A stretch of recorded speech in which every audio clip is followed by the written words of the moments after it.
Hermanos, muy buenas tardes. Tengo 4 de la tarde con 59 minutos. Y bueno, hoy día es 1 de julio.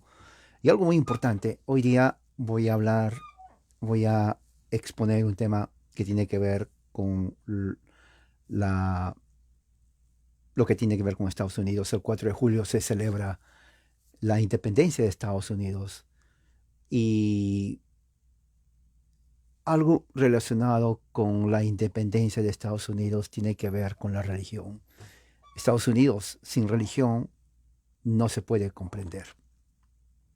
Hoy 1 de julio, entonces voy a hablar por 2 horas, voy a exponer por 2 horas, tiene que ver con la historia de Estados Unidos, política y religión. Es muy importante para usted que sepa esto.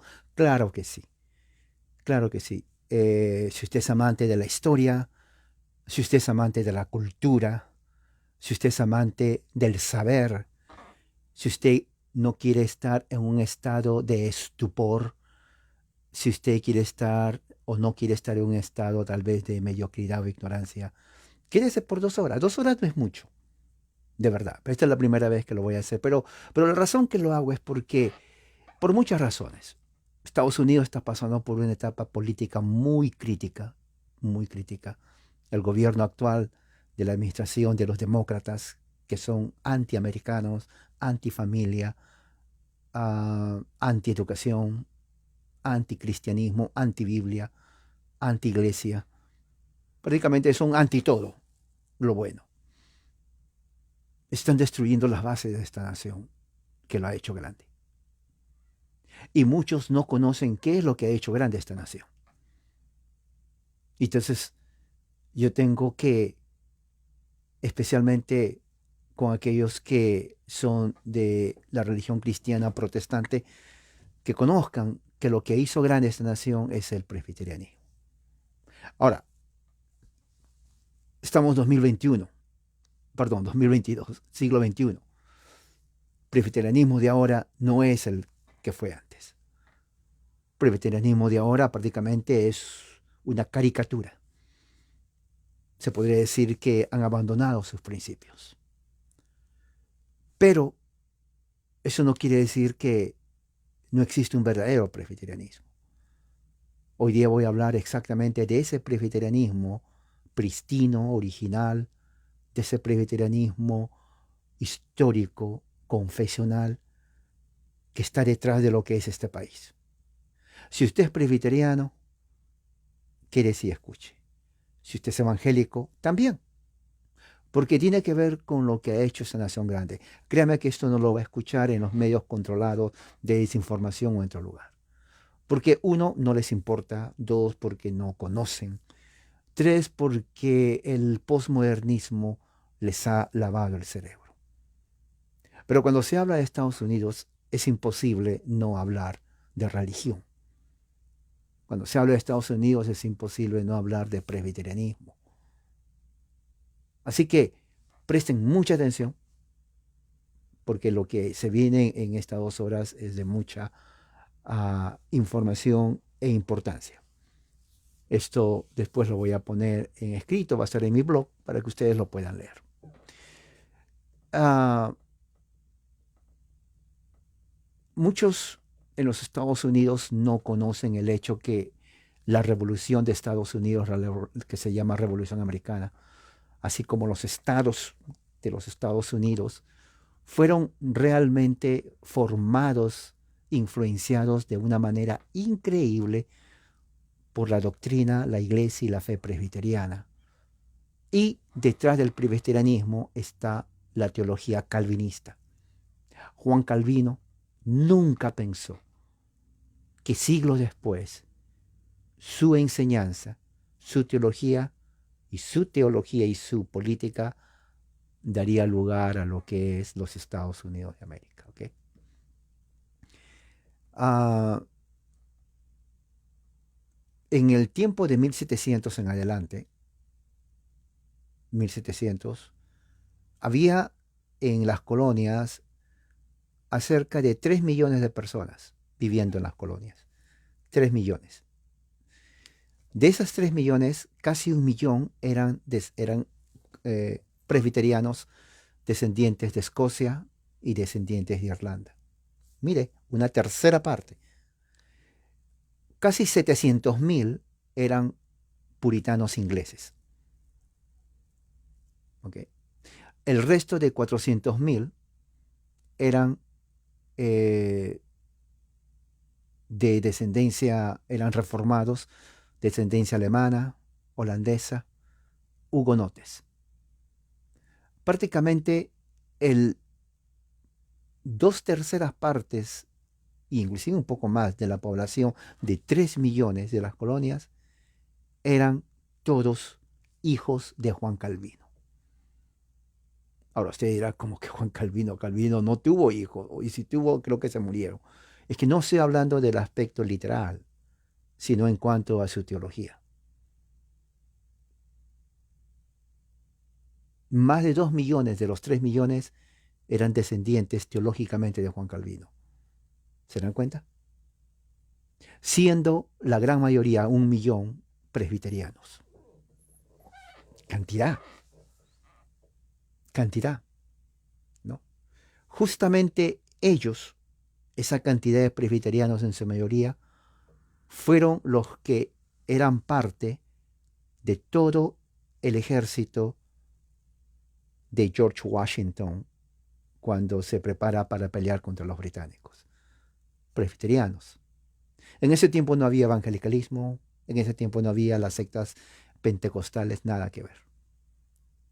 Eran los puritanos, descendientes de ellos, los presbiterianos y reformados de Europa, prácticamente eran primos hugonotes también, y también habían algunos luteranos. Todavía no estaba el metodismo en ese entonces. ¿Ok?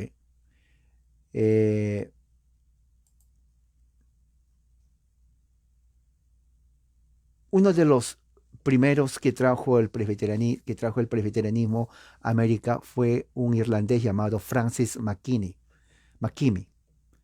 Nació en 1658 a 1708. Él llegó a las colonias americanas desde Irlanda del Norte en la década de 1680 y fundó varias iglesias presbiterianas en las colonias. En 1707, ¿no? El gobernador de Nueva York ordenó que lo arrestaran porque él estaba predicando sin licencia. En ese entonces uno tenía que tener una licencia para predicar en las colonias americanas. ¿Okay? Makemie entonces pasó 2 meses en la cárcel antes que sea liberado bajo fianza, a quien pagó su liberación. En el juicio presentó su licencia para predicar y fue absuelto, pero no sin antes incurrir en fuertes costos legales. Esto se convirtió en un caso histórico a favor de la libertad religiosa en los Estados Unidos. ¿Se dan cuenta? Entonces, el primer presbiteriano que trajo el presbiterianismo a América en 1680 fue llevado a la cárcel por 2 meses porque no tenía licencia de predicar, hasta que después presentó. Durante ese periodo, a principios del siglo XVIII, 1720 en adelante, vino una gran inmigración escocesa e irlandesa aquí a las colonias americanas. De esta gran masa se encontró un pequeño grupo que practicaba la separación política basada en la traición de los ingleses a la Liga Solemne del Pacto en Escocia. Este grupo era presbiterianos pactantes. Eran conocidos por gente de la sociedad porque ellos a sus pastores les habían asesinado y se quedaron sin pastores. Entonces ellos eran una sociedad, así se llamaba, y llegaron aquí a los Estados Unidos de América. ¿No? ¿Cómo era antes de la Revolución? Bueno, ya vimos entonces que el primer presbiteriano de Irlanda que trajo el presbiterianismo, y es más, el que crea el presbiterianismo americano es Francis Makemie, ¿no? Estos grupos que vienen de Escocia eran llamados los disidentes. Eran disidentes de la iglesia establecida de Inglaterra en Escocia, porque los presbiterianos desconfiaban del poder colonial británico, ya aquí cuando estaban en las colonias, y no tenían miedo de hacer valer el derecho a la libertad religiosa cuando estaba amenazado. Yo quiero que entiendan el contexto histórico. En Europa, los presbiterianos fueron perseguidos por los anglicanos arminianos. Escocia había firmado dos pactos nacionales, 1638, ¿no?, la Liga del Pacto Solemne, y 1643, una alianza entre Inglaterra, Irlanda y Escocia por la verdadera fe presbiteriana. Cuando vienen aquí a los Estados Unidos, huyendo, ¿no?, estos disidentes, que se llamaban así, se dan cuenta de que todavía las colonias estaban bajo el control de la corona inglesa. La diferencia estaba en que no se les perseguía. Entonces los presbiterianos que vienen desde entonces aquí desconfiaban de los ingleses, porque los ingleses odiaban a los presbiterianos, ¿entiende? Por la religión. La idea que tenía el inglés de los presbiterianos era de que eran rebeldes, eran subversivos, no se sometían a la autoridad de la corona británica y les gustaba pelear. ¿Ok? Y también los llamaban brutos, así, los llamaban brutos, gente sin educación, especialmente porque el inglés así concebía a los escoceses y a los irlandeses. El inglés siempre se consideraba superior en todo aspecto al escocés. Al escocés lo trataba de bruto, campesino, ignorante. Al irlandés también. ¿Me entiende? Entonces, los ingleses, los escoceses, también resentían el trato de los ingleses. Con la religión y siendo perseguidos, con más razón. O sea, el escocés desconfiaba mucho del inglés. Y ellos decían, no quiero que pase en las colonias lo que pasamos en Europa. ¿Ok? Entonces la influencia presbiteriana en las colonias creció de una forma notable. A mediados de 1740, ¿no?, empieza entonces el gran avivamiento, ¿se acuerdan? Con Jonathan Edwards, influenciado también por el presbiterianismo, comienza a predicar en las colonias americanas, ¿no? La influencia de inmigrantes irlandeses, escoceses, era bastante en ese tiempo. Vinieron muchos en esta parte. Y todos los inmigrantes escoceses, irlandeses, en un 90%, eran presbiterianos. Muchos de ellos eran presbiterianos pactantes. O sea que era la pura nata, pura sangre presbiteriana original. ¿Ok? Entonces, estos presbiterianos, cuando vinieron a las colonias y se dieron cuenta que Inglaterra era todavía en control de las colonias antes de la independencia, eran rebeldes. Ellos desconfiaban de las tropas británicas aquí en los Estados Unidos, en las colonias. Y los ingleses, cuando supieron que eran escoceses los que estaban viniendo, irlandeses, ya comenzaron a crear cierta pared, rechazo. Porque cuando vinieron y venían miles y miles de inmigrantes escoceses, irlandeses, Estados Unidos, entonces los ingleses no querían nada con ellos, los maltrataban. Y los escoceses, que sabían que iban a ser maltratados, se defendían. Y muchas veces, y el escocés, siendo de, digamos, como ellos le decían, brutos, le decían los ingleses a los escoceses, a ellos no les importaba, no les tenían miedo. Esa es la clase de personas, la clase de gente que estaba en el ejército de Washington. ¿Ahora entiende por qué? O sea, Washington debe a los escoceses presbiterianos el haber ganado la independencia de la corona inglesa. Por dos razones, por raza y por religión. ¿Ok? Durante el tiempo del Gran Avivamiento, a partir de 1740 en adelante,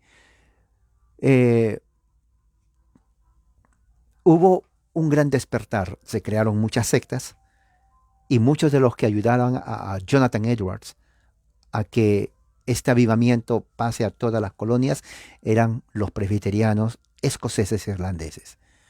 Prácticamente los Estados Unidos de América es hecho de escoceses, irlandeses e ingleses, en su gran mayoría. Luego vienen los alemanes, los holandeses y los de los Países Bajos. También vienen después ya los suecos, suizos y también dinamarqueses, son un pequeño. Y después también vienen los franceses, ya en pequeño, y más pequeños los italianos. O sea que van así, ¿no? En estratos. O sea, es toda una mezcla de razas europeas aquí en esta parte de los Estados Unidos. Eh, Uno de los grandes predicadores que también se hizo famoso aquí fue George Whitefield. Él era metodista, pero calvinista. Él fue muy famoso porque él era una persona que viajó a caballo a todas las colonias haciendo sus reuniones al aire libre. Se hizo bien famoso en ese tiempo. Todos los conocían. Entonces, sus grandes amigos de George Whitefield eran ministros presbiterianos, la familia William Tennent. William Tennent fue el que fundó la primera escuela para educar a ministros presbiterianos en la América colonial en 1727. Durante el Gran Avivamiento, su escuela, que se llamaba la Escuela de, de las Leñas, diríamos así, o de los troncos de leñas, así se llamaba, ¿no? Porque era por troncos de leña, ¿no? Si ustedes hacen Google y ponen iglesias del siglo XVIII en Google, háganlo, pero no ahora, porque estoy hablando después. Entonces van a ver fotos de cómo eran. Si ustedes han visto la película La pequeña familia de la pradera, o The Ingalls Family, ¿no? The Little House in the Prairie, ustedes van a ver las casas que ellos tenían. Así exactamente. Era con leñas, árboles y juntaba. Igual, él hizo una escuela así. Bueno, él no sabía lo que iba a pasar con la escuela, pero esa escuela se convierte en lo que hoy es en día la Universidad de Princeton. Pueden chequear la Universidad de Princeton para que se den una idea de lo que estoy hablando. Fundada por los presbiterianos. Pero no lo hagan ahora, porque estoy hablando. ¿Ok? Entonces, ¿qué es lo que sucede? William Tennent es gran amigo de George Whitefield. Entonces, él es el que funda la iglesia, la escuela, que se convierte en el primer seminario teológico presbiteriano en los Estados Unidos hasta ahora. Y tiene una historia muy larga, increíble. Después, más adelante, voy a hablar acerca de lo que pasó con la universidad esta. Francis Allison también fue uno de los pastores y educadores presbiterianos que influenciaron en las décadas previas a la guerra revolucionaria, ¿no? Allison nació en Irlanda, era presbiteriano irlandés. Se educó en la Universidad de Glasgow, en Escocia, y llegó a las colonias en la década de 1730. O sea, todo esto, se recuerde, la independencia de Estados Unidos fue en el año 1776. Todo esto está sucediendo antes de 1776, unos 40 años antes. Pero para que se den cuenta la influencia presbiteriana. Allison apoyó a los presbiterianos del lado antiguo. Cuando viene el avivamiento en Estados Unidos en 1730-40, hay una división en el presbiterianismo. Están aquellos que se llaman el presbiterianismo de la nueva luz o del nuevo lado o la nueva escuela, y el presbiterianismo tradicional, que se llamaba el viejo presbiterianismo. ¿Cuál es la diferencia en doctrina? En realidad casi no había mucha diferencia, era más bien en práctica. Porque los antiguos no creían en los avivamientos que estaban haciendo los presbiterianos americanos ya, nuevos, pues se llama la nueva luz. Porque era algo que el presbiterianismo no enseña eso. Pero estos presbiterianos de aquí no es que se estaban rebelando, sino que ellos dijeron, se tiene que hacer esto para ganar o predicar a Cristo. De ahí viene, esto explica muchas de las cosas que después el evangelicalismo toma. ¿Ok? ¿Se dan cuenta? Yo quiero que vean cómo, porque esto va a explicar inclusive el nacimiento del pentecostalismo, unos 150 años después. No existía nada de evangelicalismo o peor pentecostalismo, pero ya se está sembrando aquí la idea más o menos. Entonces, estos presbiterianos del lado nuevo, diríamos así, son los que comienzan a crear academias, ¿no? Comienzan a crear el Colegio Presbiteriano en Filadelfia, en la academia o liceo teológico, era un liceo teológico en Newark, New Jersey, y también en Delaware, ¿no? Tres firmantes de la Declaración de la Independencia, ¿no? Estudiaron con Allison, al igual que el presbiteriano Charles Thompson, secretario del Congreso Continental. Prácticamente durante este siglo, el siglo XVIII en los Estados Unidos,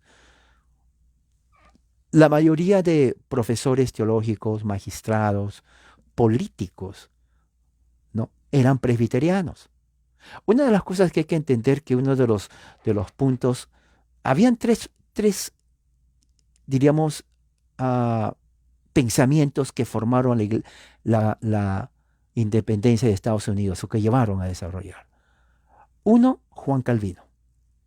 Juan Calvino, él nunca supo lo que iba a pasar, pero presbiterianismo y todos los reformados, hugonotes que vinieron aquí, eran los hijos de Juan Calvino. Eso es innegable históricamente.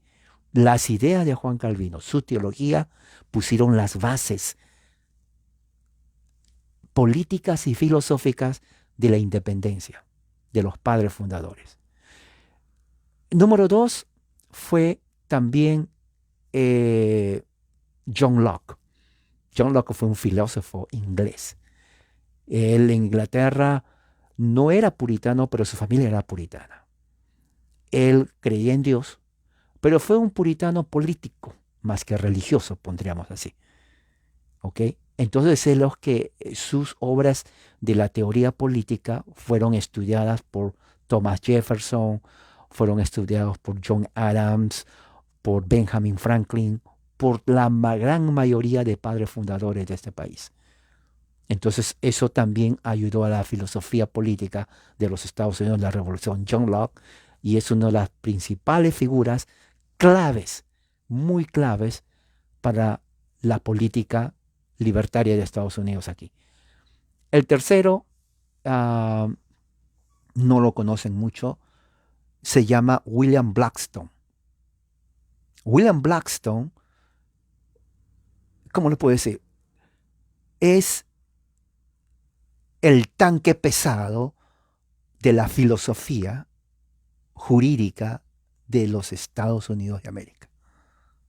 Las obras de William Blackstone fueron realmente estudiadas por todos los padres fundadores, inclusive en seminarios y en teología. Después de esto pongan William Blackstone. No ahorita porque estoy hablando, pero después, para que se den cuenta lo que estoy diciendo. Entonces, Calvino, John Locke y William Blackstone fueron los principales, hubieron otros, pero ellos fueron los principales para la teoría política de la independencia. Todo presbiteriano, todo reformado, todo hugonote era hijo de Juan Calvino. Y ellos estaban muy metidos en la política de los Estados Unidos. ¿Ok? Dentro de esta atmósfera política de 1740-30 llega a los Estados Unidos otro presbiteriano llamado John Witherspoon. ¿Quién es John Witherspoon? Él llegó de Escocia, presbiteriano escocés pactante, ¿no? Él era descendiente directo, adivinen de quién, descendiente directo del fundador del presbiterianismo en Escocia. ¿Cómo se llama? John Knox. John Knox. John Witherspoon es su descendiente directo y viene de Escocia a los Estados Unidos en 1768 para dirigir el colegio de Nueva Jersey que se llama Princeton. ¿Se dan cuenta? Puro presbiterianismo. La escuela fundada por presbiterianos fue en 1746 por George Tennent. Aunque al principio lo vio como una fuerza moderadora, Witherspoon fue bastante franco en su apoyo a la causa patriótica. Cuando él llegó a los Estados Unidos, él vio todos los abusos que estaban cometiendo las tropas británicas. Eran violentos, eran agresivos con las colonias, y si usted era escocés, irlandés, te trataban mal. Así eran, porque recuerde, esto viene de Europa. Entonces, para entender la Revolución Americana, usted tiene que entender la reforma en Escocia. Número uno, apúntelo. A ver, vamos a ver. Aquí, le voy a enseñar a usted. Mire, número uno, entender presbiterianismo, entender Juan Calvino. Póngalo. Estoy escribiendo. entender a Juan Calvino, su teología y teoría política. Número 2, Juan Knox, Escocia. No estoy ahorita porque estoy hablando, nomás es para entender. Escocia, presbiterianismo, 1560. Número 3, otra cosa muy importante. El puritanismo, especialmente John Locke. Puritanismo. John Locke se deletrea L-O-C-K-E. La E es muda. La O es, como está la C y la K, entonces es O, abierta. John Locke. Ok, puritanismo. 3. Y el otro, William Blackstone. Ahora, claro, esto es mucho, pero créame, si usted dedica a leer, va a entender mucho de Estados Unidos. ¿Ok? ¿Qué más? Entonces, Witherspoon, así como el educador Francis Allison, se opusieron, hicieron una alianza y se opusieron fervientemente a que la corona británica instale un obispo anglicano en las colonias. Prácticamente querían hacer de las colonias como hicieron en Escocia. Entonces ellos dijeron, no podemos permitir que nosotros, que estamos huyendo de Europa, perseguidos por la corona británica, en estas colonias que estamos libres, ustedes ahora quieren seguirnos, imponer un gobierno episcopal arminiano. No puede ser. Entonces ellos se opusieron. ¿Y quiénes eran los que se oponían? Presbiterianos. Cuando esto llegó a oídos de la corona británica, le dijeron, tenemos un problema en las colonias. Le dice, ¿cuál es el problema? Se están rebelando. Bueno, tienen que hacer algo. Pero hay otro problema. ¿Cuál es ese problema? ¿Saben quiénes se están rebelando? No. ¿Quiénes son? Son los colonos. Sí, pero ¿saben quiénes están detrás? No. ¿Quién es? Pregunta George III, que era el rey de Inglaterra. Presbiterianos. ¿Cómo? Repítalo otra vez. Presbiterianos están que se unen en contra de nosotros. ¿Los presbiterianos? Sí. Y han jurado no permitir que usted ponga un obispo anglicano en las colonias. Entonces la cosa política era seria, porque ellos estaban rechazando la autoridad de la corona de la corona en las colonias. ¿Se dan cuenta el problema político? Los presbiterianos dijeron no. ¿Ok? Entonces, ¿qué es lo que sucede? Ellos entran al Congreso Continental y él era el único, habían más presbiterianos, pues fue el único ministro presbiteriano pactante, activo. Él firmó la Declaración de Independencia. Y también él educó a bastantes revolucionarios, incluidos James Madison y Aaron Burr. La respuesta presbiteriana a la guerra estuvo lejos de ser monolítica, ¿no? La gran mayoría de presbiterianos apoyaban la causa de la independencia contra Inglaterra. Algunos presbiterianos no querían entrar por miedo, porque sucedía así siempre. Siempre habían aquellos que eran dudosos, tímidos, de miedo, ¿no? Cuando sucede la revolución, es lo que como vemos ahora, ¿no?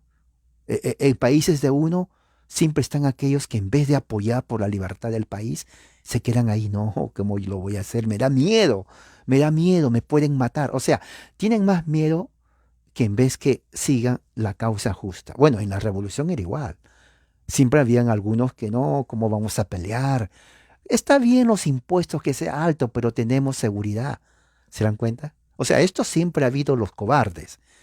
Pero la gente que tenía visión, como estos presbiterianos, dijeron, no. ¿Cómo vamos nosotros a permitir este abuso que la corona tiene contra nosotros?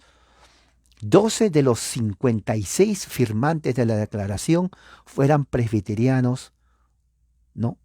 Hasta el hueso, hasta la médula, ¿ok? Incluyendo John Witherspoon, George Duffield, de la Tercera Iglesia Presbiteriana, ¿no? Sirvió como capellán del Congreso Continental y él era presbiteriano.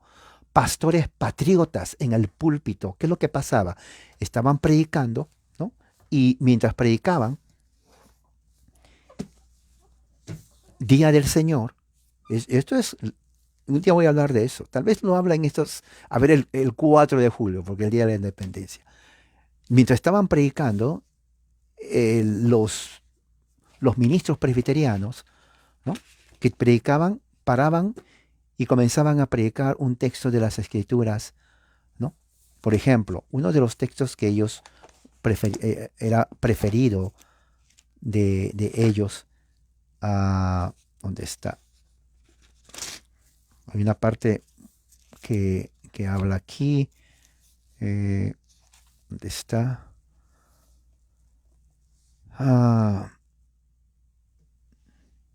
Dice aquí, ellos hablaban, por ejemplo, textos como: la justicia de los rectos los librará, mas los pérfidos en su codicia serán atrapados. Cuando muere el hombre impío, su esperanza se acaba, y la expectación de los poderosos perece. El justo es librado de tribulación, y el impío toma su lugar. Entonces, de este texto, ellos agarraban un sermón para decir: por eso, hermanos, que estamos aquí en las colonias americanas, debemos de unirnos para pelear contra el enemigo de la libertad, para pelear contra el enemigo de nuestra paz, de nuestra religión. Así lo decían, de nuestra religión y de Dios. Por la causa de Cristo tenemos que unirnos y pelear contra el agresor, contra el tirano, le llamaban en Gran Bretaña el tirano.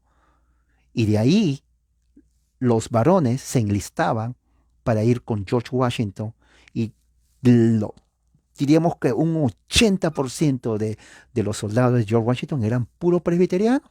¿De dónde salían esos presbiterianos? Salían de las mismas iglesias presbiterianas. Todos salían de ahí. Presbiteriano, en el nombre de Cristo, luchar por la libertad política, y en el nombre de Jesús contra el tirano opresor que nos sigue desde Europa. Nos quitó la libertad en Escocia, nos quitó la libertad en Irlanda, nos quitó la libertad en Inglaterra, pero no nos va a quitar la libertad aquí en las colonias. Y ellos, inspirados por los sermones calvinistas, por los escritos de John Locke, por los escritos de William Blackstone, de Juan Calvino, de Samuel Rutherford, otro presbiteriano pactante. Todo eso, la mente de ellos ya estaba totalmente programada, preparada. Ellos no tenían educación militar. Lo que ellos tenían era fe y convicción, y no permitir lo que hicieron en Escocia, ni en Inglaterra, ni en Irlanda. Porque si ellos no luchaban ahora, ya no tenían a dónde ir. Si los colonos presbiterianos no peleaban, ya no tenían a dónde ir. William Blackstone, exactamente, así es, William Blackstone. Sí. William Blackstone fue el libro de estudio de todos los primeros 200 años aquí en Estados Unidos. Exactamente, William Blackstone. Es una obra increíble. Es una obra increíble. Pero después lo buscan, no ahorita. Entonces, ¿qué es lo que sucede? Todos los días los presbiterianos sintieron el impacto de la guerra en sus comunidades y lugares de culto. Las tropas británicas ocuparon Boston, ocuparon Nueva York, Filadelfia, Charleston, Savannah, Georgia, desde Nueva Inglaterra hasta las Carolinas. Las iglesias presbiterianas fueron capturadas. El ejército británico entraba a las iglesias presbiterianas, rompía todo, incendiaba, dañaban, los destruían, porque ellos odiaban a los escoceses, y peor si eran presbiterianos, lo odiaban a muerte. O sea, era una lucha terrible, porque ellos se acordaban, decían: ¿estos presbiterianos son de Escocia? Sí, son de Escocia. Los mismos que nos estaban haciendo problema en Escocia, sí, ahora están en las colonias. Pues hay que eliminarlos. Hay que eliminarlos. Ellos son los presbiterianos de Irlanda, los mismos. Hay que eliminarlos. Estos son los presbiterianos que estaban también allá en Westminster, en Inglaterra. Sí, hay que eliminarlos. incendiaban las iglesias de los presbiterianos, mataban, cerraban las puertas y dentro de ahí ponían fuego y se quemaban.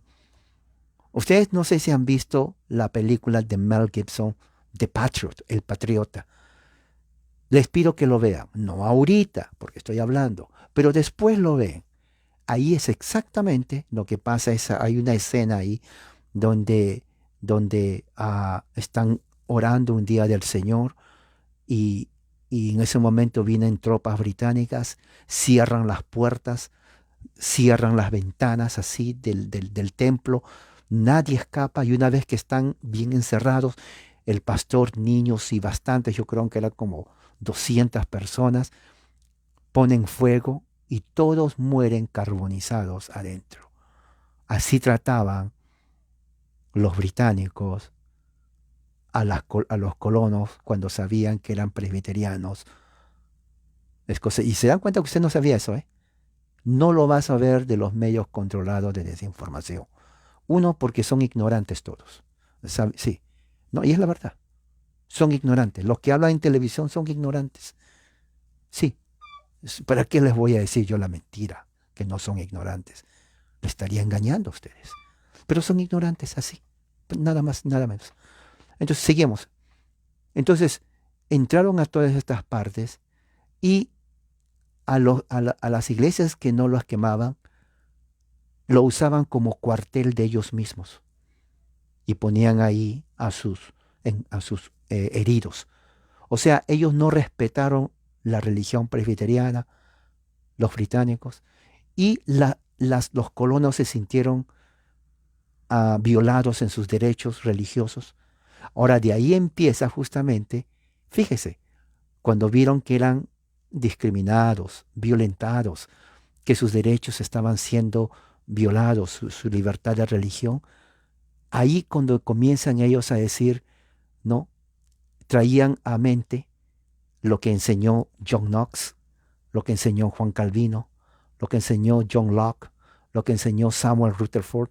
Entonces, todas esas ideas y con lo que la Biblia dice, hay un pasaje aquí prácticamente en la Biblia donde ellos siempre usaban cuando tenían sus congresos, sus reuniones, y leían a alta voz y oraban al Señor. Decía, no, oíd cielo, escucha tierra, decían ahí los padres fundadores, porque el Señor habla. Yo crié hijos, les hago crecer, pero ellos se han rebelado contra mí. Y ellos decían, Inglaterra se ha rebelado contra nuestro Señor.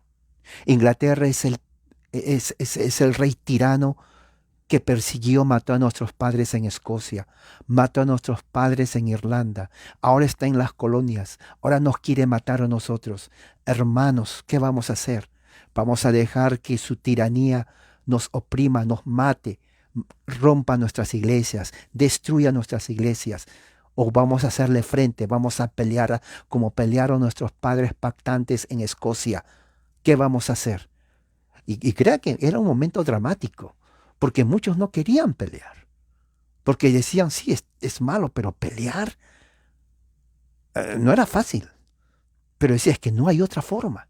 O peleamos aquí o ya perdemos nuestra libertad para siempre, porque ya no hay otro lugar que ir. Fíjese, ya no hay otro lugar que ir. ¿Se acuerdan que en 1630 los puritanos hicieron un pacto con el Señor, donde dijeron, Señor, danos la muestra que esta es tu voluntad, llevándonos aquí? Y les trajo 1630. Hicieron un pacto con Dios. Ese pacto ellos acordaron. Y ellos dijeron, si nosotros violamos tu pacto, entonces que caiga sobre nosotros toda esta calamidad. Pero los padres fundadores, 100 años después, 1730, ellos comienzan a darse cuenta de que al opresor y al tirano, aparte de orar, se le tiene que hacer frente. ¿Quiénes eran los que hacían frente? Presbiterianos, congregacionalistas, hugonotes. Los hugonotes franceses, cuando vinieron aquí, ellos pelearon en Francia contra el opresor. Cuando vienen aquí a las colonias se dan cuenta que está Inglaterra, dijeron, no. Nos mataron en Francia. Nos masacraron. Aquí ya no lo van a hacer. Se unieron al ejército con los presbiterianos y dijeron, en el nombre de Cristo, por la libertad política y de nuestros hijos y nuestra libertad que estamos aquí, vamos a pelear. Y se unieron, entraron al ejército de George Washington. Y George Washington sabía que gracias a los presbiterianos, ellos ganaron la pelea contra los británicos. Los británicos estaban enojadísimos, y le echaban la culpa a los brutos, así los llamaban, a los brutos presbiterianos. Porque el presbiteriano no era como el presbiteriano de ahora, ¿no? Muchos dicen, pero hermano, pero la pecusa y... No, es que ellos... Bueno, hermano, la pecusa tal vez del presbiteriano tiene el nombre nomás. Porque esos presbiterianos, la pecusa, no le llegan ni al talón del pie a los verdaderos. Es en serio. Porque los presbiterianos de este tiempo, de la época de la colonia, eran hombres, machos alfa. Los de ahora, hasta decirles hombre, es demasiado. Con eso les digo todo. Pero estamos hablando de los verdaderos presbiterianos, ¿ok? De aquellos que realmente tuvieron convicción religiosa, teológica, y que no tenían miedo a enfrentarse con nadie. Y estuvieron y lo demostraron, perder la vida por la libertad. Y así lo hicieron. Entonces, ¿qué es lo que sucede? ¿No? En el verano de 1775 se hizo un sínodo presbiteriano en Nueva York y Filadelfia de puros presbiterianos. 1775. Ya la cosa estaba candente. Ya las colonias presbiterianas y puritanas ya no podían soportar todo el abuso de las tropas británicas en las colonias. Golpeaban a los colonos, violaban a sus mujeres, los soldados, quemaban sus iglesias, quemaban la Biblia de Ginebra. Ellos trajeron la Biblia de Ginebra. Un día de estos, por la gloria de Dios, si Dios me permite, voy a comprarme esa Biblia. Ya lo hubiera comprado hace tiempo. La Biblia de Ginebra, la Biblia de Calvino. Ellos lo usaban para predicar. Los británicos quemaron eso porque odiaban el calvinismo, odiaron al presbiterianismo, odiaron a los escoceses, porque ver a escocés era mirar, este es presbiteriano. Era un odio. Y ya los colonos estaban cansados de tanto abuso. Entonces ellos dijeron, bueno, el sínodo de 1775, el gobierno nacional de la Iglesia Presbiteriana de América, el sínodo nacional, escuche bien, circularon una carta pastoral entre todos los miembros donde le está diciendo, este es legal, prepárense para la guerra. ¿Se imagina usted que la iglesia presbiteriana en los Estados Unidos, claro, por si acaso, eso nunca va a suceder, ¿ok? No. Eso es como esperar que un elefante vuela. No, nunca va a suceder. Pero supongamos que diga a todos los miembros presbiterianos en Estados Unidos, prepárense para la guerra contra los demócratas, contra los LGBT, contra los terroristas aborcionistas, contra los ateos. Porque si no peleamos hoy, ya perdemos nuestra libertad. ¿Se imagina que pasen una carta así? No lo van a pasar porque no tienen ni siquiera la H de la palabra hombre. No. Estos presbiterianos, no sé ya ni qué decir, o bueno, no sé qué son. Pero eso no va a pasar. En 1775 sí sucedió. se armaron bien, lo tuvieron bien puestos y dijeron, prepárense para la guerra. Nada de miedo. Por la causa de Cristo, igual como sus antecesores hicieron en Escocia cuando pelearon justamente contra Inglaterra. Por eso que el presbiteriano aquí en ese tiempo dijeron, oh, no, no, no, no, no. No se va a repetir lo que pasó en Inglaterra. Aquí vamos a luchar hasta la muerte. ¿Se dan cuenta que la Revolución Americana tiene que ver con religión? Porque eran presbiterianos. Ellos no lucharon porque, mira, aquí vamos a ser multimillonarios o que vamos a vivir bien de vacaciones por allá. No. Ellos pelearon por libertad religiosa, libertad política contra la tiranía británica. ¿Entiende? Decía así: si el ministerio británico continúa haciendo valer sus reclamos por medio de la violencia y el terror, se debe esperar entonces lo que viene en el resultado, una contienda duradera y sangrienta. Uno diría, ¿quién escribió eso? ¿Políticos? No. Eso escribió la Asamblea General Nacional de la Iglesia Presbiteriana en los Estados Unidos de América. Ya no lo va a ver hoy. Lo que hay hoy día de presbiterianos, honestamente, tienen que sacar su nombre de presbiteriano porque es un insulto a lo que significa ser presbiteriano. Presbiterianos en esos tiempos eran machotes, hombres valientes. No le tenían miedo absolutamente a nadie, porque primero es su lucha por su libertad política y religiosa. No, los de ahora, Estados Unidos, estos, no, no sé, puede ser cualquier cosa menos presbiterianos. Pero la historia dice así: prepárense para la guerra. La carta del Sínodo General de la Iglesia Presbiteriana de Estados Unidos. Aconsejaban, sean fuertes. Ellos recordaban a los presbiterianos que,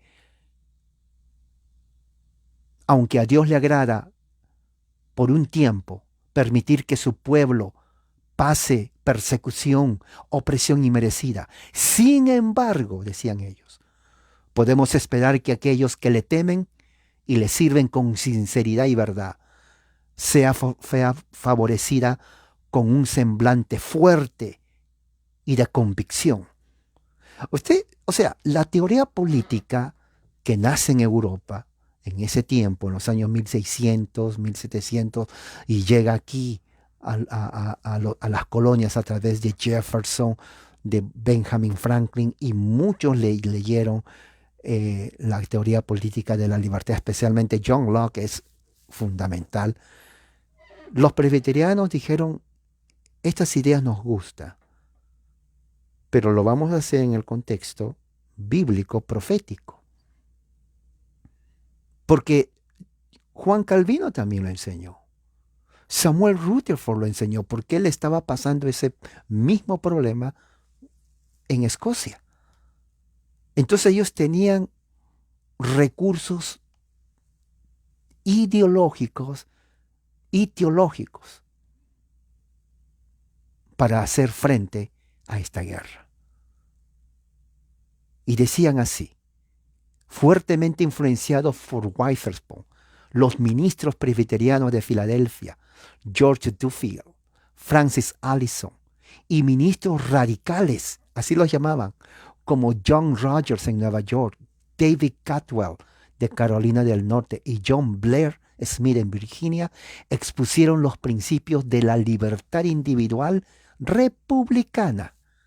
Fíjese, y nacional en sus congregaciones. O sea, estos ministros no eran como los payasos que hay hoy en día. Agoreros, payasos, charlatanes, buenos para nada, afeminados, que de presbiteriano no tienen nada. No, estamos hablando de ministros teólogos, políticos que sabían la teoría política original, que pusieron las bases para esta nación. Oiga, George Washington estaba súper happy con estos. ¿Sabe lo que es súper happy? Súper feliz. ¿Qué más podía querer George Washington? Los británicos eran más preparados en militar y eran más. Pero eso no tiene nada que ver cuando uno tiene la convicción, la voluntad y la motivación para hacer frente al enemigo. George Washington, eso fue suficiente para él. Porque mientras tengan convicción, tengan fe y tengan motivación, ya ganamos la guerra. Y fue exactamente eso. Mire los ministros presbiterianos que estaban con George Washington y que crearon la revolución. John Witherspoon, George Duffield, Francis Allison, John Rogers, David Caldwell, John Blair Smith. Todos ellos en sus sermones hablaban toda la teoría política de la revolución para la independencia de Estados Unidos. John Rogers, por ejemplo, fue un patriota presbiteriano acérrimo. No le tenía miedo a nadie. Más tarde serviría como capitán y como capellán durante la guerra.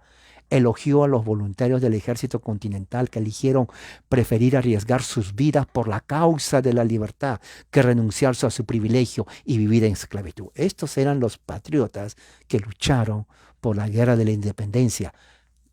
Presbiterianos de verdad. No los caricaturas de papel que existe hoy. George Duffield dejó su cargo de pastor de la tercera iglesia presbiteriana de Filadelfia para servir como capellán en la milicia de Pensilvania y co-capellán del Congreso Continental. 60 hombres de su congregación se unieron a él en el ejército. Su servicio colectivo le valió que todos le conozcan en todas las colonias. La iglesia presbiteriana de George Duffield fue conocida en todas las colonias, la iglesia presbiteriana de los patriotas. Así se les conoció, porque casi todos sus miembros entraron al ejército de George Washington. Esto es ser presbiteriano. John Rasborg era un inmigrante presbiteriano irlandés en Nueva Jersey, Pensilvania. Fue el primer capellán que lo mataron en la guerra. En 1776, Rasborg y miembros de su congregación organizaron la tercera milicia del condado de Northampton. O sea, toda la tercera milicia, presbiterianos. Toditita.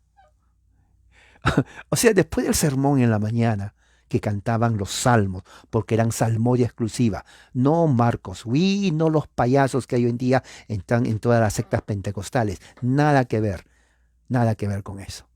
Ni aquellos que tocan batería, todos fumados tal vez a marihuana. No, nada de esos payasos. Era realmente adoración verdadera. Salmodia exclusiva, directo al Señor. Luego, muy bien, todos por la libertad. Sí, vamos a defender esta colonia. Sí, con fe en Jesucristo. Sí, muy bien. Y todos formaron el ejército. Oiga, George Washington estaba más que feliz. Más que feliz. ¿Se dan cuenta? ¿Y qué pasa con él?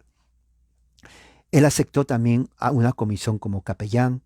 Los milicianos se unieron al general George Washington y al ejército continental durante la segunda batalla en Trenton, ¿no? Mataron de un disparo a John Rasborg. Lo mataron de un disparo, capellán. Pero toda su congregación ya estaba peleando con George Washington en contra de los británicos. James Francis Armstrong estudió con John Witherspoon en el Colegio de Nueva York, en la Universidad de Princeton, para ser ministro presbiteriano. Fue ordenado en 1776 y comenzó su carrera como capellán, que duró hasta 1782. En 1779 predicó un sermón a todas las tropas de George Washington. O sea, le dijeron: Francis, ¿puedes dar un sermón a mi tropa? Le dijo George Washington, porque George Washington respetaba a los presbiterianos. Oiga, ese hombre estuvo dando gracias a Dios por haber encontrado presbiterianos. Y le dice: sí, yo voy a predicar y dio en un campamento a todos, predicó un sermón, pero totalmente patriótico, político y teológico. La copia manuscrita del sermón todavía existe, ¿no?, en la primera iglesia presbiteriana en New Jersey. Ahí tienen la copia original del sermón de Francis Armstrong. Otros capellanes oficiales presbiterianos que dieron su vida fue el patriota James Caldwell, pastor de la primera iglesia presbiteriana en Elizabethtown, en New Jersey. Se ganó el apodo de el párroco peleador. En otras palabras, el párroco o el ministro guerrero. Oiga, ese hombre era ministro, teólogo, una persona increíble para enseñar la Biblia, presbiteriano de pura sangre. Tenía un compromiso por la patria, por las colonias, al igual que Duffield Armstrong se desempeñó como capellán, en este caso el ejército continental, ¿no? Durante la batalla de Springfield de junio de 1780, Caldwell exhortó a las tropas estadounidenses a usar páginas de las copias del himnario de Isaac Watts. Isaac Watts fue un escritor de himnos en donde él escribió y parafraseó muchos de los himnos que se cantan hasta ahora, y muchos de ellos son parte de los salmos. Entonces, cuando estaban ya para ir a la guerra, todos estaban saliendo. ¿Qué es lo que hacía Caldwell? Caldwell les daba justamente a cada uno de ellos copias del himnario, ¿no? Yo creo que aquí tengo una, me parece. No, esta no es, pero más o menos de este tamaño. Esta es salmodia exclusiva de la primera iglesia presbiteriana en Escocia. Puros salmos para cantar, ¿ok? En ese tiempo había también esto, pero eran parafraseados salmos para cantar, himnos. Y cuando salían todos los de la iglesia, presbiterianos, él estaba en la puerta y le decía, esto es para ti. Y estaba el himnario, esto es para ti. A todos les daba, ¿no? Y gritaban ellos, dales el himnario de Watts, dales el himnario, porque era Biblia, eran los salmos para cantar, ¿ok? Ah, y es más, hay un cuadro, yo los voy a poner ahí, en donde se ve al ministro presbiteriano repartiendo los himnarios a todos sus congregantes, hombres, ¿no?, para que canten mientras van a la batalla, lo cual era lo mismo que hacían en Escocia. Entonces, si se dan cuenta, esta es la razón por la cual los ingleses odiaban a los presbiterianos, porque estaban haciendo lo mismo que hacían en Escocia. Estamos hablando de los verdaderos presbiterianos, ¿ok? Si alguien me escribe y dice, pero los de ahora, ya hablé más de 1000 veces. Los de ahora no son presbiterianos. No sé qué llamarles, porque no les llegan ni a los talones del pie. Con eso les digo todo. Estamos hablando de los verdaderos. Estamos hablando de cómo se inició la independencia de Estados Unidos, de presbiterianos. Después de la batalla de Springfield, las fuerzas británicas incendiaron la iglesia de Caldwell. ¿Se dan cuenta? Los británicos odiaban a los presbiterianos, odiaban a los escoceses. Cuando le decían, ¿quiénes son los que están allá? Escoceses.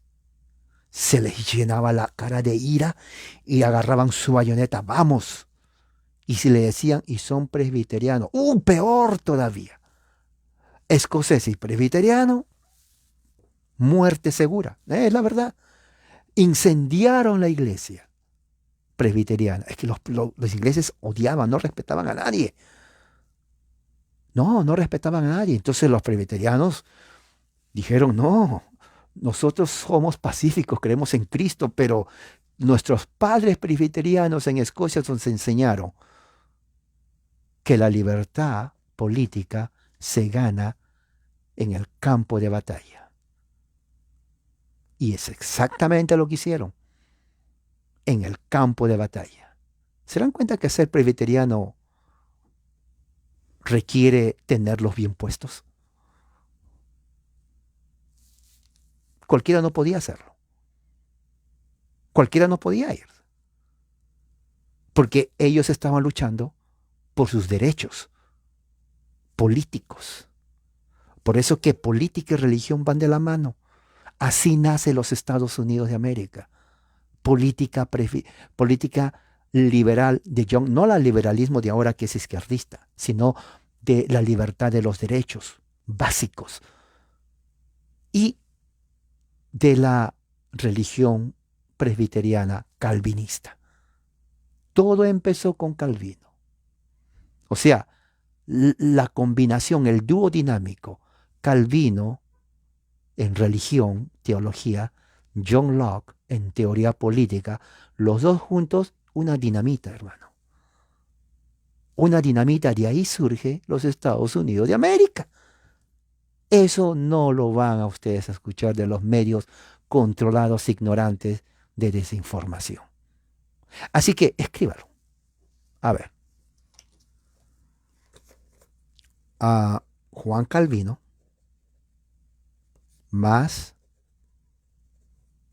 John Locke o Juan Locke, John Calvin, John Locke, combinado independencia americana, los Estados Unidos de América, 4 de julio 1776. Ya está, ya tienen, ya lo saben, ya lo saben.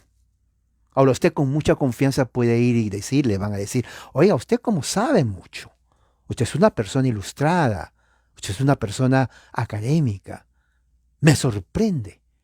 Claro, porque ya sabe, ¿ok? Ya sabe. Entonces, ¿qué es lo que sucede?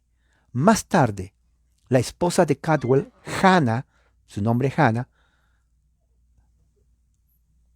los británicos asesinan a la esposa del pastor presbiteriano. La asesina a sangre fría. Los británicos soldados eran los más odiados en las colonias británicas, en las colonias americanas, porque entraban y abusaban de las mujeres, de puritanas, de presbiterianas, no respetaban absolutamente a nadie. Y si alguien se oponía, traían bayonetas, pueden verlo, las bayonetas de los británicos, no ahorita porque estoy hablando, pero después pueden ir y va a ver las bayonetas, con eso mataban. No, los colonos estaban totalmente enrabiados porque los británicos les trataban, maltrataban, abusaban y mataron a la esposa del ministro. Y el ministro también muere peleando en la batalla. ¿Por qué lo mató? Porque uno de ellos, que estaba un centinela, dice que le pidió que registre un paquete que él llevaba y él dijo que no y lo mató. Otro mártir presbiteriano fue Hugh Mercer, un médico nacido en Escocia, presbiteriano, doctor en medicina, que se convirtió en el oficial del ejército continental de George Washington. Él fue instrumento importante en las victorias generales de Washington en la batalla en Trenton en 1776. Este doctor presbiteriano dirigía un grupo de soldados de Washington a Princeton a principios de enero de 1777. Cuando su brigada encontró tropas británicas, Mercer fue confundido pensaban que era George Washington, porque George Washington medía como 2 metros, casi 2,5 metros, ¿ok? 2,5 metros, era altísimo. Bueno, este doctor también era muy alto. Bueno, la mayoría de los que venían de Europa son así, pero ellos eran ya más altos que el alto. Y confundieron, pensaban que era George Washington y lo matan. Cuando se dan cuenta que no es, dijeron, bueno, de todas maneras era presbiteriano. ¿Se dan cuenta? La tumba del soldado desconocido en la antigua casa de reuniones presbiteriana está en Alejandría, Virginia. Es un movimiento conmovedor a los muchos muertos en la guerra, incluyendo todos los presbiterianos. La lápida permanente data de 1929, cuando la Legión Americana dirigió un esfuerzo nacional para erigir al tributo permanente. La tumba del soldado desconocido son aquellos soldados que murieron, pero nunca fueron reconocidos. Pero se saben que existieron. No se sabe su nombre, no se sabe su origen, pero se deduce que fueron o escoceses o irlandeses, ¿no? Y presbiterianos, posiblemente, porque la gran mayoría lo era. Los presbiterianos cotidianamente sintieron el impacto de la guerra en sus lugares. Las tropas británicas ocuparon Boston, Nueva York, Filadelfia, Savannah, desde Nueva York a las Carolinas. Las iglesias eran capturadas para albergar a tropas dañadas por fuerzas leales a la corona. Principalmente ellos se referían a las iglesias. Ellos no decían iglesias, ellos decían, mira, ahí está la rebelión presbiteriana. Así lo decían. David Ramsay era otro médico presbiteriano. Él se había establecido en Charleston, Carolina del Sur, antes de la guerra. En 1780 él fue arrestado en la ciudad ocupada por las fuerzas británicas y enviado a prisión en Florida. Después que terminó la guerra, sirvió en el Congreso Continental. Sus experiencias en la guerra hicieron que él escriba las primeras historias publicadas de la guerra revolucionaria, la historia de la Revolución de Carolina del Sur. Y prácticamente David Ramsay, sus obras todavía existen. ¿Ok? Las obras de él todavía existen. ¿Qué pasa después de la Revolución? La victoria de Estados Unidos en la guerra benefició a muchos presbiterianos que apoyaron la causa patriota. John Witherspoon, por ejemplo, permaneció en la nación que ayudó a crear. Y recuerde que él vino de Escocia, ¿no? Liderando los esfuerzos para formalizar los artículos de la Confederación y la Constitución de los Estados Unidos. Los puntos de vista contra la esclavitud ganaron defensores. En 1787 la iglesia presbiteriana estuvo cerca de pedir la abolición inmediata de la esclavitud. Los presbiterianos afroamericanos, habían presbiterianos afroamericanos, comenzaron a organizar sus propias congregaciones con la primera iglesia presbiteriana africana en Filadelfia. ¿Se dan cuenta? La primera en 1807. Las mujeres presbiterianas basaron su participación pública en la causa patriota. Las mujeres presbiterianas eran grandes patriotas, ¿ok? O sea, no estaban ahí con tacitas de té, de cafecito, de rifa, que vamos a coser una media que se rompió. No, no, no, no. Eran mujeres patriotas. Tomaban en serio la causa de ser presbiterianas. Y muchas de estas mujeres pasaron a la historia de Estados Unidos como luchadoras por el aspecto social de esta nación. ¿Se dan cuenta? Un gran ejemplo de mujer presbiteriana, no como la que se enseña ahora, que ay pobrecito, que no, que me duele la uña. No, nada de eso. No, estas mujeres eran mujeres presbiterianas. Ok, ¿qué más? Muy bien. Las mujeres se basaron en su participación pública. En el momento del segundo gran despertar, que más o menos fue en 1830, las mujeres eran la mayoría de los miembros en la mayoría de congregaciones presbiterianas. La mayoría de las mujeres en las congregaciones durante el segundo avivamiento, que avanzó de una manera increíble, fueron presbiterianas en su mayoría.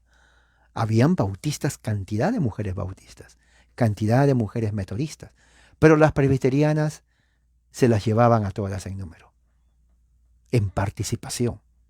Así que de aquí, de estas mujeres, de las presbiterianas, en su gran mayoría, salieron luchadoras sociales para el trato justo de la mujer en el siglo XIX. No eran comunistas, pero querían un trato justo con la mujer. Y ellas fueron las que organizaron muchas organizaciones sociales a favor de la mujer en el siglo XIX en los Estados Unidos de América, presbiterianas. ¿Se dan cuenta? Ahora, ellas fueron las que también lucharon por la libertad religiosa en este país, por la libertad política, por la participación de la mujer en todo aspecto de la sociedad, ¿no? Por la igualdad de todos también. O sea, pero claro, hay que entender esto. Si bien es cierto, hoy día marxistas hablan de igualdad, ¿no? En ese tiempo la igualdad no era la igualdad de ahora. En ese tiempo la igualdad era una igualdad en el sentido de respeto humano, de dignidad. que nosotros las mujeres, ¿no?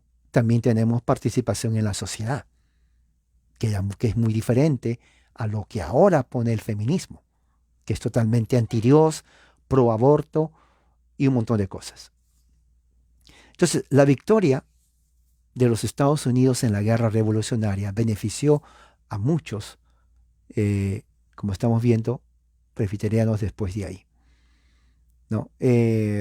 Los presbiterianos fueron los primeros en poner los fundamentos para la educación superior, tanto en escuela pública como también en la educación media, elementaria y escuela mayor y también universidades. Benjamin Rush, uno de los firmantes de la Declaración de Independencia, trabajó con el reverendo John King del condado de Franklin para ayudar a organizar el Colegio Dickinson, que se fundó en Pensilvania. Fue la primera universidad fundada después de la formación de los Estados Unidos, 6 días después de que el Tratado de París pusiera fin a la guerra revolucionaria en septiembre de 1783. Ahora, ¿cuándo termina la guerra de la independencia? Termina en 1783, en el Tratado de París, en Francia. Entonces ya sabe, si alguien pregunta, ¿cuándo terminó esta guerra de la independencia? 1783. O sea, si la independencia fue en 1776, son 77, 78, 60, 79, 80, 81, 82, 83. 7 años después de la independencia se firma fin a la guerra. Las nuevas escuelas presbiterianas, como el Colegio Central de Kentucky y Davidson en Carolina del Norte, ayudaron a educar a los estadounidenses a medida que la nación crecía. O sea, estamos hablando ya entrado el siglo XIX, 1800 y algo. Entonces, en ese momento, ya en ese siglo, ya Estados Unidos estaba más poblado, ya era una nación, ya no era colonia, era nación, ¿no? Y bueno, ya la gente, las nuevas generaciones querían estudiar, iban a las universidades promovidos por los educadores presbiterianos.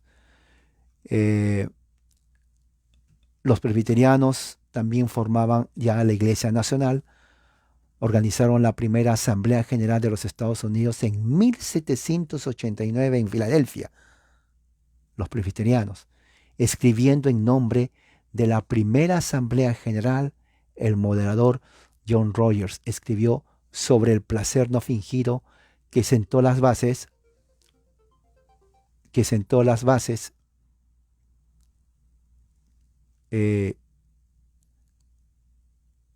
para el nombramiento de George Washington como el primer presidente de la nación. Y eso fue promovido por presbiterianos. Fíjese, George Washington amaba a los presbiterianos, porque él se dio cuenta de que ellos le ayudaron no solamente en pelear la batalla, pero también le ayudaron en lealtad, en fe cristiana, en personas decentes que amaban a Dios, que amaban a la familia, amaban esta nación, querían la paz, pero también eran valientes en defender la libertad. Y lo que hicieron los presbiterianos fue exactamente eso. Porque si perdían la batalla, ya no había dónde ir. Por eso, los Estados Unidos de América, a diferencia de otra nación, es única. Porque si aquí perdían la batalla, ya no podían regresar a Europa. No, ellos no iban a regresar a Europa. O quién sabe algunos. ¿Pero para qué? Si de ahí vinieron para acá. ¿A dónde van a ir? No había otro lugar. ¿Era aquí o no era otro lugar? Así que ellos se defendieron con todo para vivir en libertad, en prosperidad para toda su posteridad.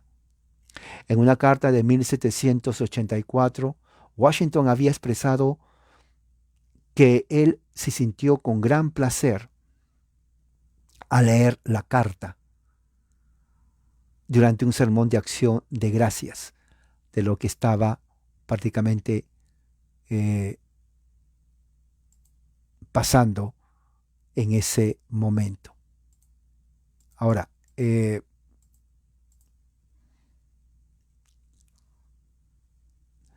recuerden que entonces ya hemos visto que como la independencia de los Estados Unidos fue antecedida por todas las labores, trabajo que hicieron los presbiterianos, que todos ellos apoyaron la causa de la libertad y la lucha política de George Washington contra la tiranía y la opresión de la corona británica, que estaba oprimiendo religiosamente, socialmente y políticamente a las colonias americanas. Desde el punto de vista teológico, teólogos peleaban en la guerra sirviendo como capellanes. Muchos decían, pero ¿cómo es posible que suceda eso? Porque no había otra oportunidad. Ellos entendieron que esto era una misión de vida o muerte y que esto no negaba su fe en absoluto. Los que se opusieron a la guerra generalmente eran los anglicanos, y se era de esperar, porque anglicano era la religión oficial de Inglaterra. Entonces sería ilógico que los anglicanos apoyen a los presbiterianos para luchar contra Inglaterra cuando ellos eran ingleses. O sea, no podía la iglesia anglicana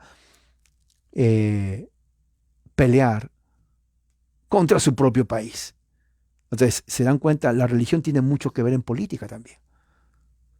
Los anglicanos no miraban con buenos ojos a los presbiterianos porque lo veían rebeldes. Y los presbiterianos no es que odiaban al anglicano, claro que no, porque había muchos anglicanos calvinistas. Pero simplemente tenían que defenderse también.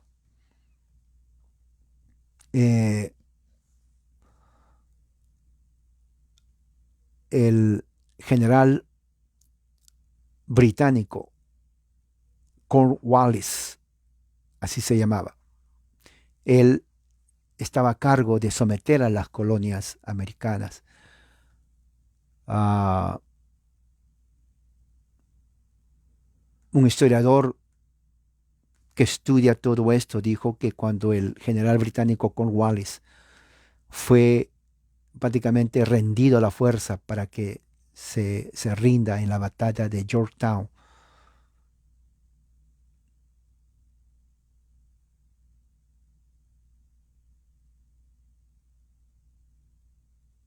él dice que en el ejército colonial de Washington,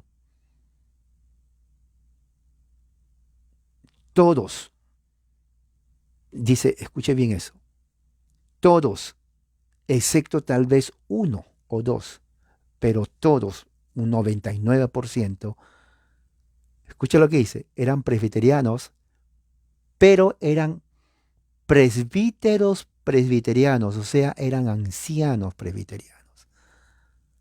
No eran miembros, eran oficiales ancianos ordenados presbiterianos. ¿Se da cuenta de eso? O sea que no eran personas del vulgo. Eran personas que conocían la causa política y teológica detrás de esta batalla de la independencia. Por eso que la independencia de Estados Unidos es resultado de los presbiterianos. Eso lo consideró George Washington.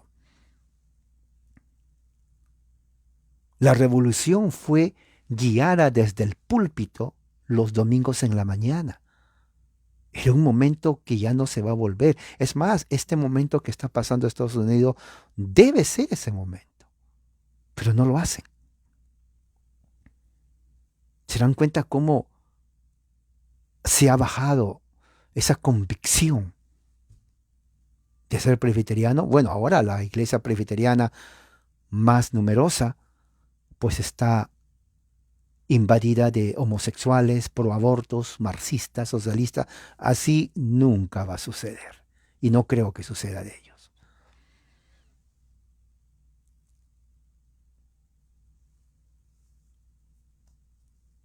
Unos de los motivos por los cuales estos presbiterianos de la época colonial hicieron es porque ellos, como ya había mencionado, huyeron de Inglaterra, de Escocia, porque fueron perseguidos. Inglaterra rechazó el presbiterianismo a sus pastores. Vinieron también los puritanos también, al igual que los presbiterianos, ¿no? Entonces ellos no podían permitir que hagan lo mismo en las colonias. Ministros presbiterianos fueron rechazados de sus propias iglesias en Inglaterra. En Escocia, por ejemplo, los pactantes, muchos vinieron aquí, ¿no? Los que estaban en Escocia fueron martirizados.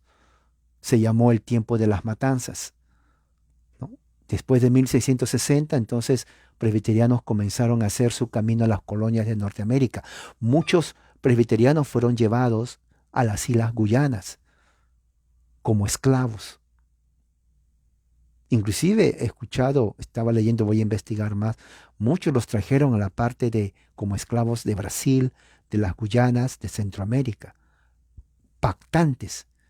Los separaron de su familia para siempre, los ingleses. Los ingleses se portaron muy mal, fueron crueles y brutales con el trato de los escoceses presbiterianos.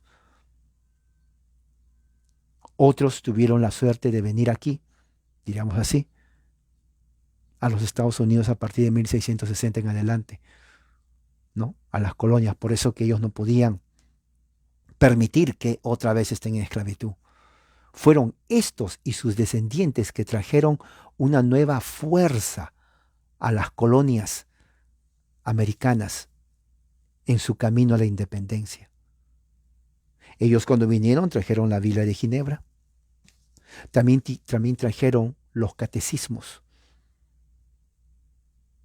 Ya estaban los catecismos de Juan Calvino, sus instituciones de la religión cristiana. Estaban ya los catecismos de Westminster, el mayor, el menor. Estaban las confesiones de Westminster con ellos. Estaban también los catecismos de otros puritanos. Estaban libros de teología de otros autores presbiterianos. Las cartas de Samuel Rutherford también, otro gran pactante presbiteriano. O sea, todas estas personas tenían conocimiento teológico de lo que estaba pasando. Estaban armados con toda la teología, libros enteros de Juan Calvino, de John Knox y de muchos otros autores puritanos presbiterianos de ese tiempo. Eso fue realmente lo que formó a los padres fundadores de los Estados Unidos. Aparte de la teoría política de John Locke, que leían bastante, las ideas profundas de Juan Calvino de los presbiterianos formó la conciencia de esta nación.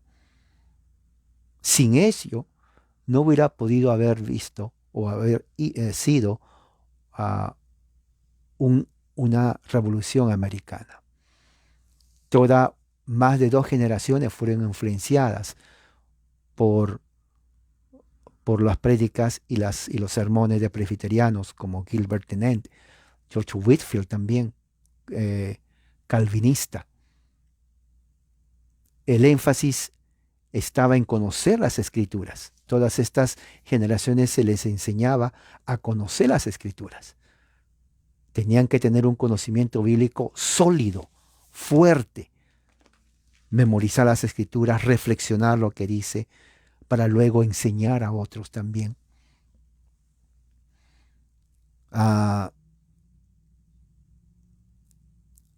La memoria de las experiencias que pasaron sus abuelos en Inglaterra, en Escocia, todavía estaba presente en muchos de ellos, de sus nietos.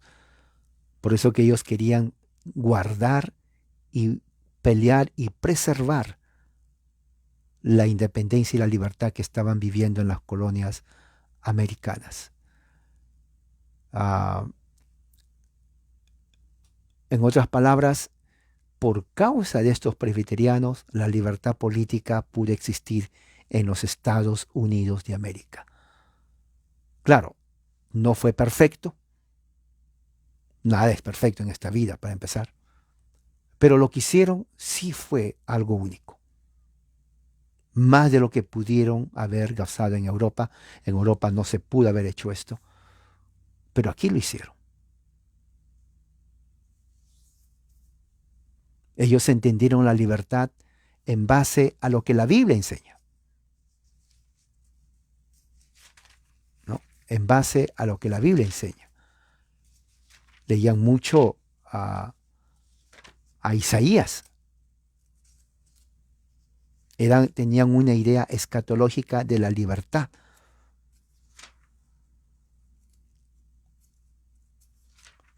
Desde el punto de vista profético.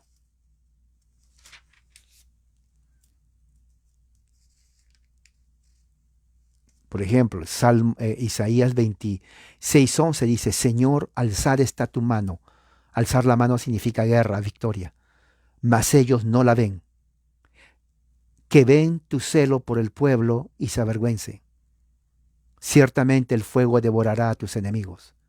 Señor, tú vas a establecer paz para nosotros, predicaban ellos, ya que también todas nuestras obras tú las hiciste por nosotros.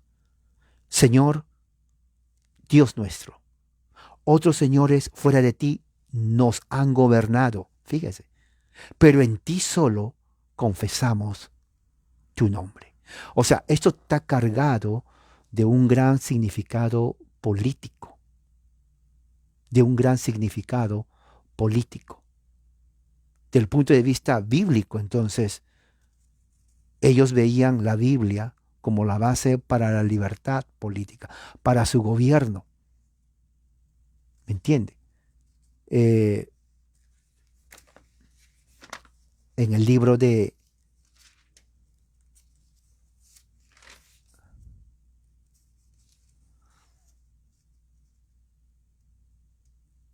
Oseas capítulo 6, los ministros predicaban diciendo: venid a la congregación, domingos en la mañana, volvamos al Señor, pues Él nos ha desgarrado y nos sanará, nos ha herido y nos vendará, nos dará vida después de 2 días, al tercer día nos levantará, viviremos delante de Él. Conozcamos pues, esforcémonos por conocer al Señor. Su salida es tan cierta como la aurora, y Él vendrá a nosotros como la lluvia de primera que riega la tierra.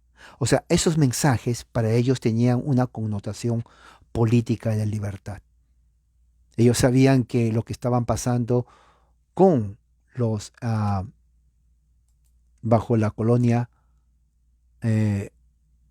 británica en las colonias era de opresión. Ellos venían a las Escrituras para ver un consuelo espiritual, pero también para ver una motivación y un estímulo a tener una lucha política, porque la libertad de ellos estaba a riesgo. Podemos ver entonces que la religión, y especialmente el presbiterianismo, jugó un papel importante en la Revolución Americana, ¿no? Con la Biblia en la mano y el rifle en la otra mano, ellos pelearon por su libertad. Ellos entendieron que la revolución estaba justificada ante la vista de Dios. Así lo entendieron, por eso que todos los presbiterianos ministros apoyaron la batalla. Eran personas teólogas. Ellos entendieron que resistencia al gobierno de Inglaterra era una causa justa y que el grito del mensaje a todos los rangos, en todas partes de las colonias, los ministros hicieron el trabajo prácticamente secular, radical, que otros no lo habían hecho. El político en las colonias era el ministro y el ministro era el líder político. Lo que él hablaba era tanto espiritual como también político. No habían otros políticos. Eran los ministros los que hacían eso. Tenían 2 trabajos: el alimentar espiritualmente al pueblo pero también el motivar políticamente al pueblo para defender su causa, desde escritura. Eso llevó a preparar, y esto es así, para que en 1776 se haga la independencia. Muchos ministros, cantidad de ministros sirvieron en la causa americana, en muchas capacidades, como capellanes, ¿no? Como personas que escribían a los comités, en las correspondencias, en la legislatura, en las constituciones, en el Congreso Nacional, ¿no? Y muchos de ellos también tomaron las armas para pelear en el ejército continental contra los británicos. Pero también hubo situaciones en donde hubo división. Denominaciones como la iglesia anglicana, como ya dije, se dividió también, porque habían algunos ahí que también querían participar, no estaban de acuerdo con lo que estaba haciendo la Gran Bretaña y se unieron al ejército de Washington. Y también, por último, la revolución reforzó la idea milianista de la teología americana, ¿no? Al principio de la guerra, muchos ministros teológicamente estaban persuadidos que con la ayuda de Dios, los Estados Unidos se convertiría en el asiento principal del reino glorioso de Cristo, el cual Él estaría gobernando desde América. Así creían muchos teólogos, basado en la victoria sobre el ejército británico. Ellos entonces entendieron como un signo de la ayuda de Dios, de que Dios aprobó la oración de ellos, su fe de ellos. Así lo entendieron. Y estimuló expectaciones milianistas de la segunda venida de Cristo.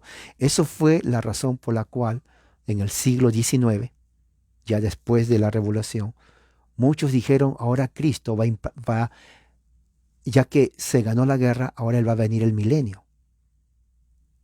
Entonces hubieron muchos falsos profetas que comenzaron a decir, el milenio ya va a venir. Entre ellos está George Miller, el iniciador de los adventistas. Está también los mormones. También ellos dijeron y pusieron fecha para venir el Señor. Joseph Smith de los mormones de esa época. Y también en esa época Charles T. Russell de los Testigos de Jehová.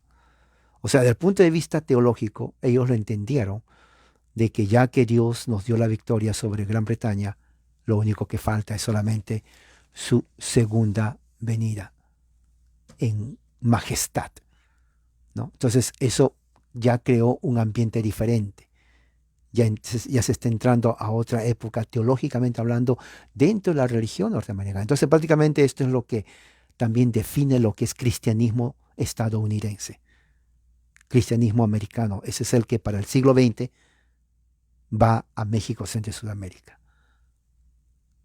Se dan cuenta cómo es el resultado político-religioso de la independencia de Estados Unidos. Y bueno, con esto quiero terminar aquí. Había dicho 2 horas, pero terminé esto antes. Y que esto sirva de ayuda, porque mañana es 2 de julio, voy a hablar también 3 de julio, y el 4 de julio, que es la independencia, tengo un tema también especial para ese día. Entonces vamos a despedirnos con una oración. Gracias, Señor, en el nombre de Jesús. Que tu gracia y tu amor nos ayude a entender lo que tú has hecho en esta nación. Así te pido en el nombre de Jesús nuestro Señor. Amén. Hermanos, que la gracia del Señor sea con todos, absolutamente todos ustedes. Amén.